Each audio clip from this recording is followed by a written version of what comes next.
All right, so we are back for part 2. We are going to go through the fish room now and kind of look at some of the stuff that Fernando keeps in here. Yeah.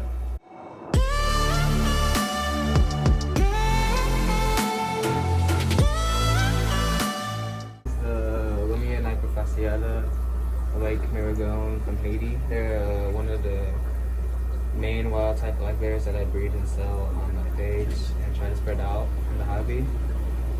This is my main breeding group / colony. You can see the males will have like the humpbacks on them. Females won't. They got like a nice little sparkle to them overall. Then I got pair of plecos in here, just regular super reds. Got some rabbit snails, I would say, in there. Rabbit snails. I guess then we can go up here. This is just a lone pygmy swordtail, Aquatics pygmaeus. Sure. Need to put a male in there.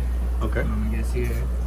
This was actually one of my projects that I'm trying to work on. I'm crossing a Zyphophorus Montezuma with a Zyphophorus evoe.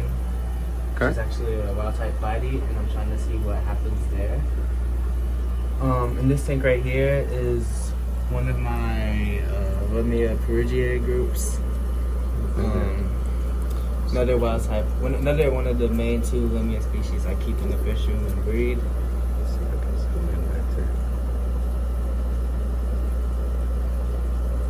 I guess in this tank, there's like some crystal blacks shrimps that I had gotten some from a local person. Okay. To resell. I think there's like 2 left. And then somewhere in here there's a betta brownum male, I believe. So I don't know where he is, but the female is in one of these tanks. Okay. Yeah. In this tank right here, I guess if you could put the camera up here. That's I'm starting to breed the Mexican dwarf crayfish again, so okay. This is just my little 10-gallon tank, big lobster tank, and just mixed Neocaridina shrimp. Okay. In this tank, I would say this is another wild type species I keep. They're the what are they called? The black chin livebearer. Yep. This is the yellow belly variant. Okay. And I got some of those with some sun-kissed shrimp. Yeah. And then I just got some black cories in there just to help clean up. And then I believe there's like a trio of Limia perugiae in there too. Males right there and females right there. In this tank, these are my Limia chidens, the Tiboran Limia. I have them in there with some lemon bristle nose, and then regular rabbit snails, oranges, with like, I believe there's a calico, super red calico pair in there too. Okay. Super red calico, I should say. Yeah. And here, these are some, there's the Tico livebearers. They're another sweet little livebearer that stays small. I don't know if you can see them. Yeah, it's a male. Got a couple red lizard catfish that I'm trying to breed in there. And then in this tank, I need to call it, but this is my personal line of the painted fire red shrimp. Okay. I didn't put any food, but usually they'll all come out. There's like, it's got to be at least 200, maybe 300 in here. Well, that's awesome. They came right up for us. Then there's some lemons in there, and then in here I just keep like a small assortment of random rabbit snails. Okay. I got yellow spotted, I got oranges, I got minis in here. Yeah. Just to keep them, you know. In this tank, let's see if you can see them. This is another group of Limia perugiae. The male is in the back with a group of females, and they actually just gave birth before you guys came. You can see the babies up here. Oh, yeah. It's actually netting them out before. There you go. Yeah, before you came here. So yeah, I guess down here, I saw a lot of ram's horn snails too. Okay. A lot of people like the different colors, and I carry basically a good assortment of them from blues to pinks and reds and browns. Just a neat little snail. Yep, I gotta say that's one of my favorites for snails too. I love them. Yeah. I guess if you want to go in there, those are Liberty Mollies, Porcelain Salvatores. A nice little wild type molly with some, I don't know if you can see them, they're probably hiding in the back, but there's some Ancestors Claro. If you look in the back, it's hard to see them, but I got 2 pairs in there. They're a wild type bristle nose that stays pretty small. Okay. They're a neat little species that I'm trying to breed too. In here, in this tank, this is one of my super red longfin and shortfin grow outs. I just let them feed. Like, I feed them a lot and they just grow. I got orange rabbit snails in there too with, these are LT gray emblers. Another little wild type species with some blue dream shrimp. Just little like breeding for profit grow out tank. Nice. In this tank is one of my favorites. It's a betta Macrostoma. These guys actually have been showing breeding behavior today, so I'm expecting the male to hold today. He actually might be already holding right now. Okay. They're one of my favorite wild type species of betta I keep in the fish room. Yeah, I have to say they're super awesome. I've always been a fan of these. Yeah. If you want to go in this tank, I have there's a pair of black tiger battis in here. The male's right here. I don't like cameras. Yeah. This is another super red longfin grow out tank with random Neocaridina shrimp with a bunch of orange rabbit snails, and I believe I have a longfin super red pair in here too. There's a male in the cave. Yep, I can see them. And then also have a couple, about 3 or 4 yellow spotted rabbit snails, 2 left. They're a nice little rabbit snail to keep. Actually here's a, I believe it's the female betta brownum. Let's see. Oh, no, this is a male actually. Oh, there he is.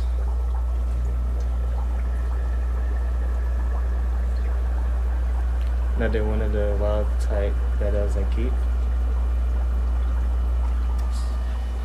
And then I guess if we go down here, this thing is a little bit cloudy, but in here I have these guys I just got, and a couple show size male super red bristle nose. Oh, beauties. That'll be available for sale soon, next month on the list. Beauties. Yeah, very nice. Here, this is my main breeding group of super red longfins, and I got a couple of super red calicos in here too.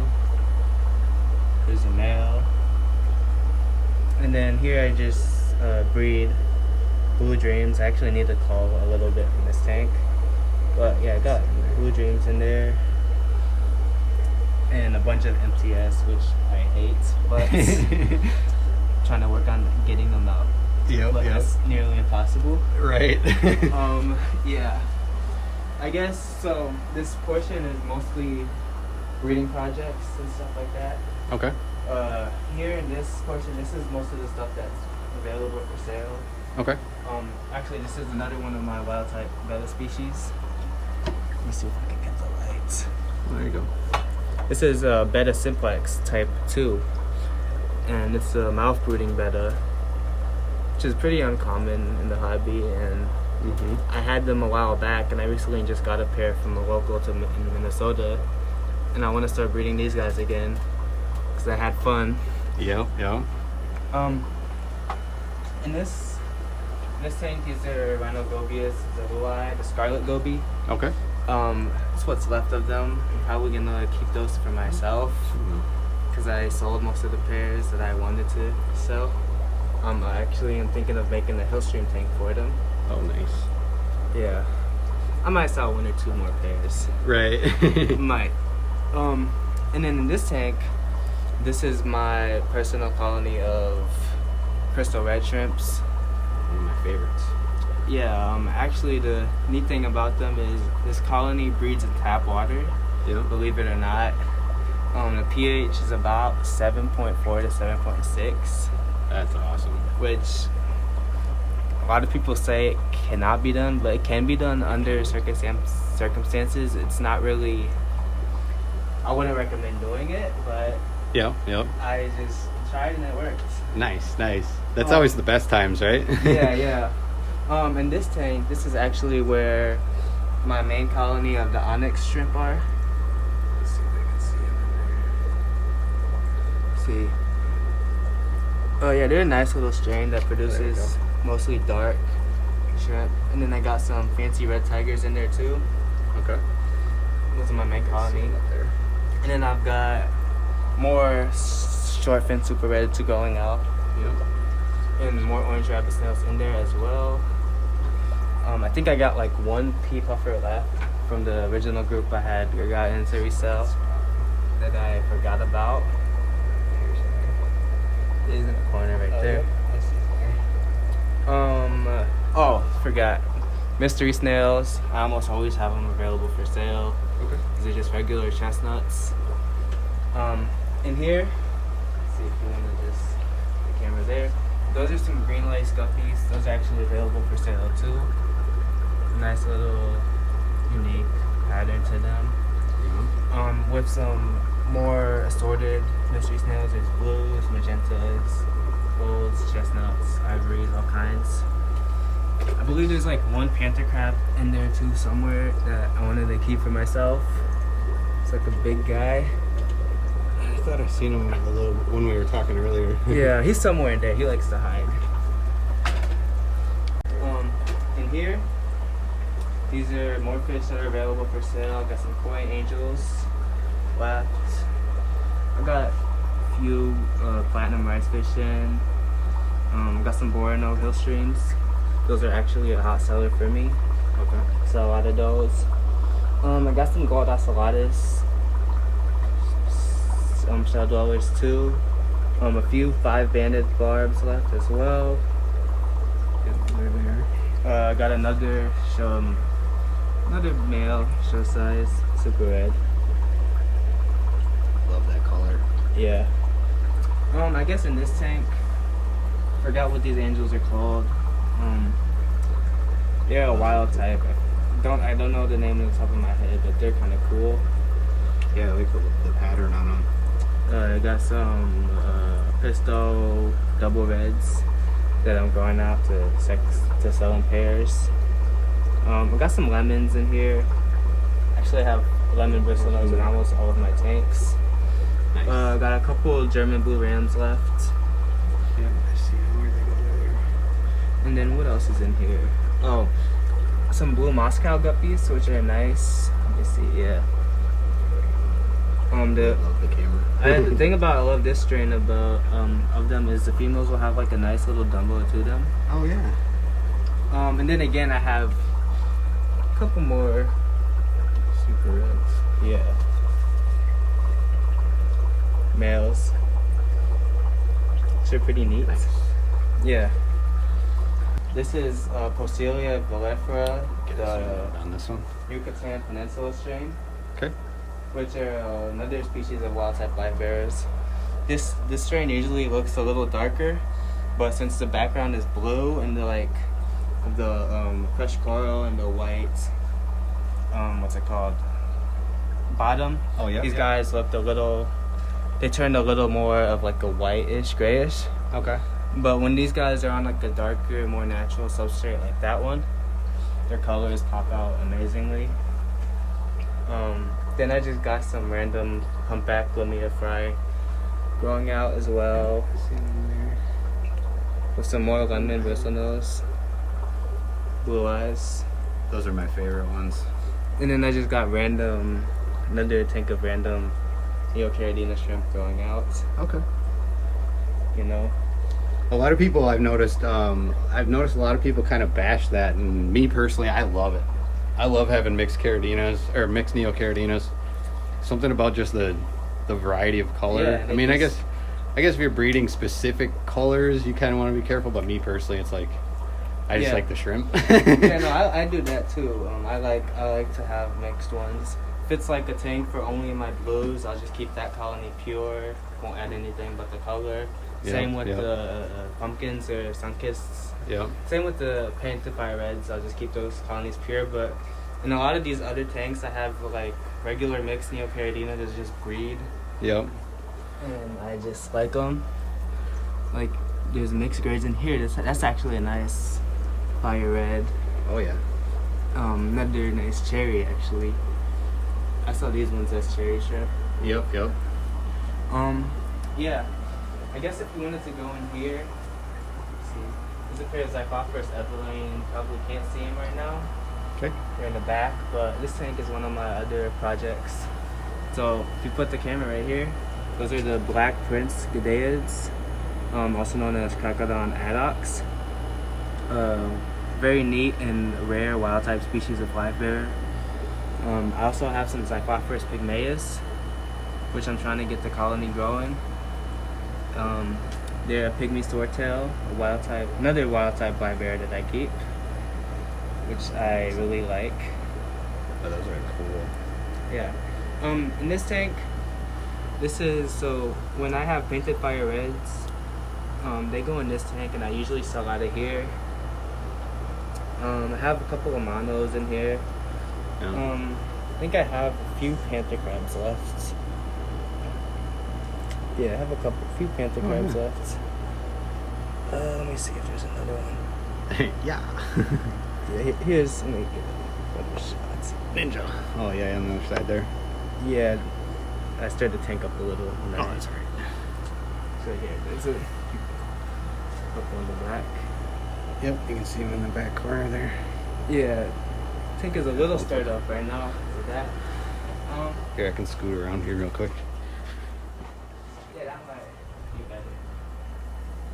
There you go. Yeah, so those are a nice little crab I have available right now. Fully aquatic and freshwater species. I love those crabs. They look so cool. Yeah. In this tank this is like a mixed wild type livebearer tank. I need to move them. I have some hornworts available. Okay. I don't really sell as many plants, but I sell guppy grass, hornwort, java moss when it's in stock. Okay. I have some painted fire reds too. This was another colony I had. I need to call it a little bit, but they're looking nice. So when you call your shrimp, do you like throw them all in one tank and just kind of let it go, or? So the way I sell my reds, I sell them in grades. Okay. I usually sell painted fire reds, which are the highest grade, fire / sakura grade, and then cherry shrimp, Yep. which are your regular mid / low grade Right. reds. And I will, if they're like cherry shrimp, I'll just throw them in one of those tanks.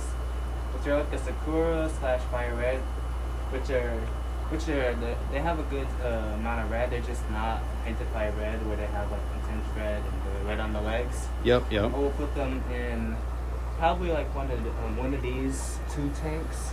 Okay. And I will just sort them out by that. Okay. I guess here these are just grow outs. These are Lumia perugiae. Some fry from there. Lumia nigrofasciata. Those are one of my favorites that you have for sure. Yeah. More Lumia perugiae. There we go. And then another tank of Lumia nigrofasciata. And then in here I have some more pygmy swordtails with these Lumia, which I have no idea which ones they are. I found them in like a little thing outside. Yeah. From one of my ponds, and I don't really remember what species it was. Okay. So I've just been keeping them there until they grow out and sex out. Right, then you'll know, probably. Yeah. Nice. I guess in this tank, I guess it would be, if you want to do last tanks, I'll do last tank. I have some Rhinogobias rubomaculatus available. Let's see, yeah. I also have some Apistos. Not sure in the exact species of them, but females will have that. Yeah. The males, let me see if I can show you nice. Okay. The male, it's a nice male right there. Males have like a nice yellow to them. And those will be available on the stock list next month. Okay. I have a couple betta antutas left. Yep, there he is. Where'd he go? Juveniles from when I had them available. Yeah. I have one type of little catfish. I'm not sure what species these are. Let me see. Those guys right there. Fast. Yeah, let me see if I can get it better. These guys are fast. I can kind of see one down here. Oh yeah. Let me just. Stay there, bud. You're fine. Yeah, right there. There you go. They're nice little catfish I have available. Nice. And yeah, I guess that's it for now. I'm gonna be hopefully soon I'm gonna be expanding the fishing more. I know I just made this rack just recently, about 3 or 4 months ago. Okay. I plan on expanding more. Actually, I want to expand into this room. Hopefully. Oh yeah. New setup. But yeah, that's about it for now. Okay. Actually, before we go, here's a better Oh, angle. nice. And Nice one of the one. pinter crabs that's available. Nice little aquatic crab, Oh yeah. for sure. Yeah. All right, guys. So there you got it. We checked out the tour. You got to meet Fernando. I hope you guys enjoyed it a lot. I know I did for sure. How'd you enjoy it? I liked it. I loved it. I love showing people fish. Oh yeah. Just to have people look at the setup more, I guess. Oh yeah, because then they kind of see, how you're operating too. Yeah. That's neat. Yeah, for sure. All right, guys. Well, we'll see you guys in the next video. I'm not sure what it'll be about yet, but we'll get there. Have a good one. Bye.